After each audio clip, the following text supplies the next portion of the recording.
दोस्तों नमस्कार, राधे राधे, जय श्री श्याम। कैसे हैं आप लोग? जय माता दी। एक बार फिर मैं सुरभि हाजिर हूँ। जी हाँ, वही टॉपिक है हमारा। टॉपिक है छोटे क्यूट से बाबा जी के बारे में बात करेंगे। लेकिन सबसे पहले भाई हम सल्यूट करेंगे उस छोटे से अभिनव के पापा को, जिन्होंने आपदा को अवसर बनाया और बच्चे को इतनी ज़बरदस्त ट्रेनिंग दी और बच्चे को इस तरह से उन्होंने तैयार कराया कि बच्चा 8 साल की उम्र से आज 10 साल का उसको बोला जाता है। 8 साल की उम्र में जो सेंटेंस, जो लाइनें वो बोल रहा था, आज भी वो वही दोहराता रहता है। ठीक है, यकीन नहीं आएगा आपको, लेकिन अगर नहीं आया तो आप पहला वीडियो देखिएगा मेरा, फिर दूसरा देखिएगा और फिर ये जो आज थर्ड वीडियो है इसमें एग्जाम्पल भी दिखाती जाऊंगी। आप यकीन मानिए, बच्चा 8 साल की उम्र में, जो मैंने पहला वीडियो देखा उसका, जो 8 साल की उम्र का था, यानी 2 साल पुराना वीडियो था, उसमें वो जो लाइनें दोहरा रहा है आज भी वो उन्हीं लाइनों को दोहराता है। इसके अलावा वो और एक्स्ट्रा में कुछ भी नहीं बोलता है।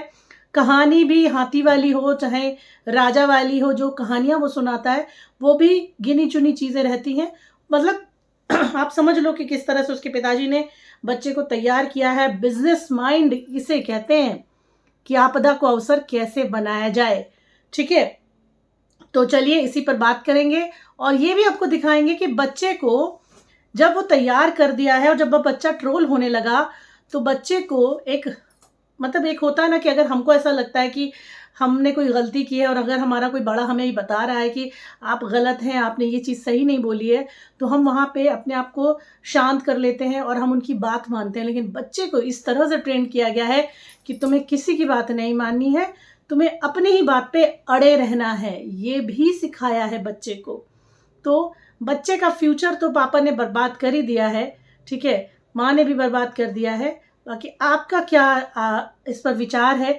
और मैं उन लोगों को कहना चाहूँगी जो ये कह रहे हैं कि यूट्यूबर्स के पास कोई काम नहीं है, तो भाई आप ये देखिए, अगर कोई गलत करता है और सोशल मीडिया पर आकर गलत कर रहा है तो उसको सुधारने का भी जिम्मा भी तो उन्हीं लोगों का होता है ना, जो खुद सोशल मीडिया पर वर्क कर रहे हैं। आप खुद सोचिए, बच्चे की अभी मैं एक इंटरव्यू आपको दिखाऊंगी जिसमें वो कह रहा है कि हम यूट्यूब से कोई कमाई नहीं करते हैं। अभिनव अरोड़ा का चाहे बढ़िया बढ़िया डायलॉग हो, चाहे वो बचपन वाला हो या फिर चाहे वो खीर मंदिर में जो खीर खाते समय जो सवाल किया था कि आपको खीर कैसी लगी, तब भी उसने यही बोला था बढ़िया बढ़िया। तो इनके पिता ने अपने बच्चे के लिए जो डायलॉग्स है ना प्रॉपर तरीके से लिखे हैं, अपने माइंड का इस्तेमाल किया है। क्योंकि अच्छा, इसकी जो स्थिति है वो इसलिए इतनी ख़राब हुई है क्योंकि कहीं ना कहीं जो जवाब है दे रहा है बच्चा और जो पुराने इंटरव्यू निकल कर सामने आ रहे हैं वो मिसमैच हो रहे हैं। जैसे कि अभिनव का चिकन खाने वाला एक पोयम कहा था उसने कि मैंने वो पोयम मैंने पोयम बोली थी और पोयम में मैं वो बोल रहा था। और बचपन से कहता है, बचपन से 3 साल से मुझे लगन लग गई थी और 5 साल की उम्र में वो चिकन खाने की बात कर रहा है और इतने कॉन्फिडेंस से कर रहा है कि वो चिकन वहाँ खाता था। मे भी हो सकता है वो अब चिकन नहीं खाता हो, लेकिन जब भी ये सवाल अब उसके इंटरव्यू में या पॉडकास्ट में पूछे जाते हैं तो उसका जवाब ये देता है, आपके घर में आप किससे प्यार करते हैं? आप अपने घर के किसी प्रियजन की उंगली काट कर खा सकते हैं क्या?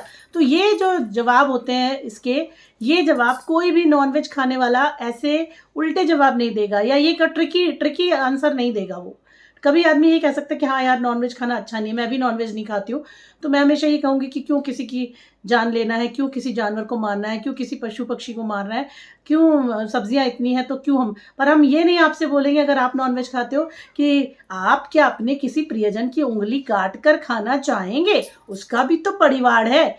ऐसे जवाब कौन दे सकता है? इसका मतलब ये है कि प्रॉपर तरीके से स्क्रिप्टिंग करके उस बच्चे को तैयार किया है। किसने? उसके पिता ने। अच्छा, दूसरी बात आपको एक चीज़ और बताती हूँ।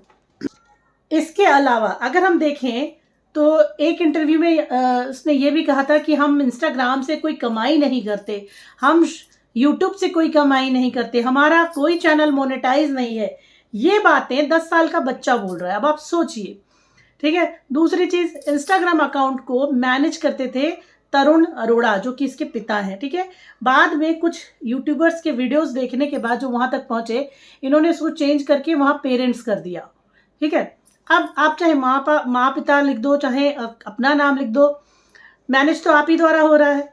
तो इसकी जितनी भी रील्स हैं तरुण की जितनी भी रील्स हैं, सॉरी तरुण की नहीं, उनके बेटे अभिनव की जितनी रील्स हैं, अभिनव की जितनी भी रील्स हैं वो सारी की सारी, चाहे उसमें कपड़े हों, डायलॉग्स हों, उसमें कोट्स हों, धार्मिक भजन हो, गीत हो, लाइन हो, उसमें लड्डू गोपाल पकड़े हुए हों, उसमें राधा जी पकड़ी हुई हों, मिट्टी लपेटे बैठा हो पानी में, बारिश में भीग रहा हो, कूद कूद के अजीब तरीके का नाच कर रहा हो, वो सब कुछ उसके मॉम डैड द्वारा प्लान्ड है। क्योंकि उनको अच्छे से पता है ये एक बिजनेस है। एक छोटा बच्चा जब धर्म की बातें करता हुआ लोगों को दिखेगा तो लोगों को अट्रैक्ट करेगा, और वही वहाँ पर हुआ है। लेकिन जब वहां पर कुछ ज्यादा ही हो गया, उसके जितने भी आंसर हैं वो सारे लोगों को लगने लगे कि यार ये पढ़ाए हुए हैं, क्योंकि जितने भी इंटरव्यू और पॉडकास्ट में उसने जवाब दिए वो सारे के सारे सिमिलर है, उसमें कोई चेंजेस नहीं है, कुछ भी नहीं है।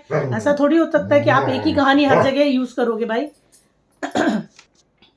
तो जैसा कि मैंने आपको बताया कि अभिनव के जो सवाल होते हैं या जो जवाब होते हैं, सवाल भी तैयार किए होते हैं और जवाब भी तैयार किए होते हैं, कुछ भी अलग नहीं। क्योंकि जितने भी जगह उसने पॉडकास्ट में इंटरव्यू दिया है, एक भी सवाल पर वो हिचकिचाता नहीं है।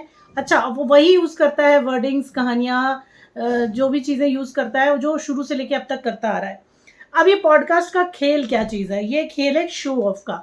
एक इंटरव्यू मैं आपको दिखा रही हूँ, वो आप देखिए, आप खुद समझ जाएंगे कि शो ऑफ कैसे करते हैं लोग और किस तरह से यहाँ पर ये चल रहा है पॉडकास्टिंग का। ठीक है, चाहे वो भविष्य वाले हों, चाहे वो फूड ब्लॉगर हों, चाहे जो भी हों, जो भी पॉडकास्ट में जाकर इंटरव्यू दे रहा है, आप समझ लीजिए कि पैसा देना पड़ता है आपको। ठीक है, चलिए सुनते हैं ये वाला इंटरव्यू, फिर बताते हैं। हेलो, हाँ जी, मोहम्मद रफी जी से बात हो रही है। बोले? आपका चैनल है यूट्यूब पर, हेडलाइन लाइव न्यूज।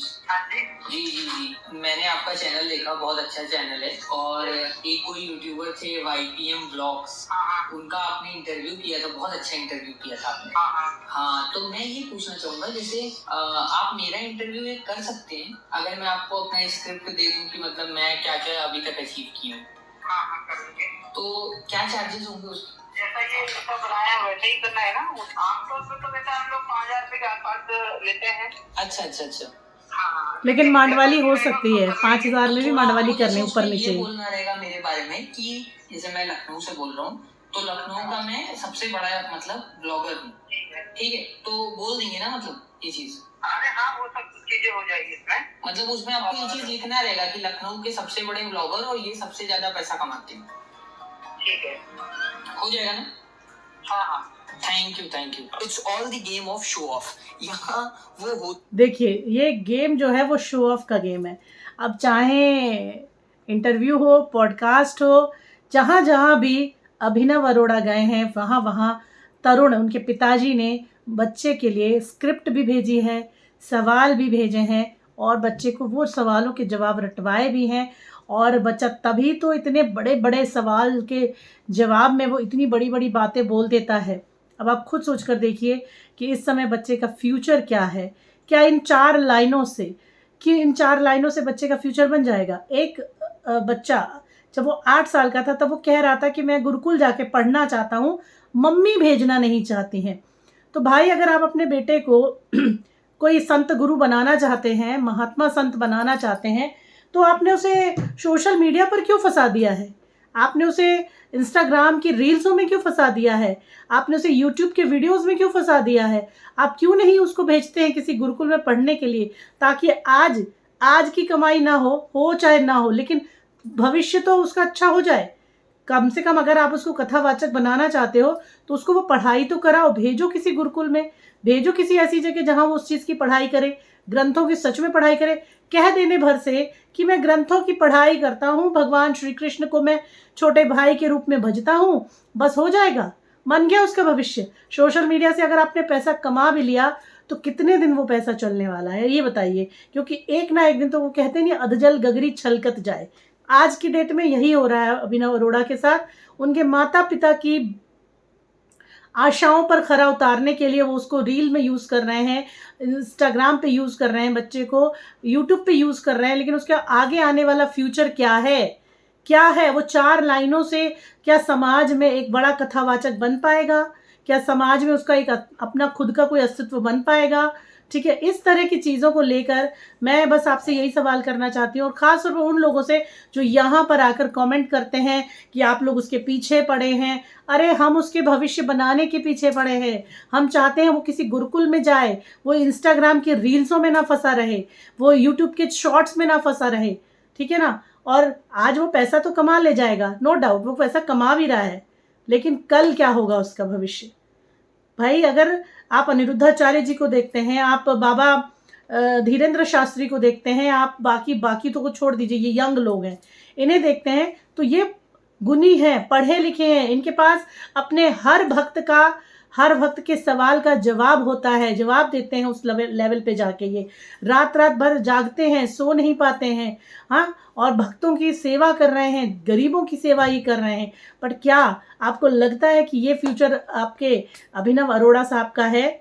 बल्कि उसकी तो पढ़ाई, शिक्षा, स्कूल सब बंद है। आज तक उसने एक बार शायद स्कूल बताया था उसने, लेकिन उसके बाद उसके माँ बाप ने उसको सिखा दिया कि स्कूल का नाम नहीं लेना। या तो यही है कि वो स्कूल में पढ़ता ही नहीं है, उसे सिर्फ इन्हीं चीज़ों में फंसा के रखा हुआ है कि एक बार उसका करियर रील्स के द्वारा बन जाए, वो वायरल हो जाए और बस फिर वो काफ़ी है, ठीक है ना। यही मतलब उद्देश्य उनके पिता का लग रहा है, क्योंकि माइंडेड गेम खेला उन्होंने। पहले उन्होंने आइसक्रीम का बिजनेस किया, वो ठप हो गया, उसमें भी उन्होंने बच्चे को लेकर यूज़ किया था एज अ मॉडल। बच्चा वहाँ मॉडलिंग, उनका खुद का बिजनेस फेल हुआ तो मॉडल क्या कर सकता है। फिर उन्होंने नया बिजनेस मॉडल तैयार किया कि अब हम धर्म की लाइन में जाएंगे और बच्चे से धर्म का पाठ करवाएंगे, बच्चे को धर्म के ज्ञान देने के लिए तैयार करेंगे और संत बना के प्रस्तुत करेंगे, और वही उन्होंने किया। ये बहुत बड़ा बिजनेस गेम खेला है अभिनव अरोड़ा के पिताश्री तरुण ने, और जो कि बहुत गलत है। मैं तो यही कहूँगी। अब ये वीडियो लंबा हो रहा है, इसलिए मैं आपको इंटरव्यू वाला पार्ट अगले वीडियो में दिखाऊंगी। फिलहाल इस वीडियो में दोस्तों इतना ही, अगले वीडियो में मिलते हैं। धन्यवाद।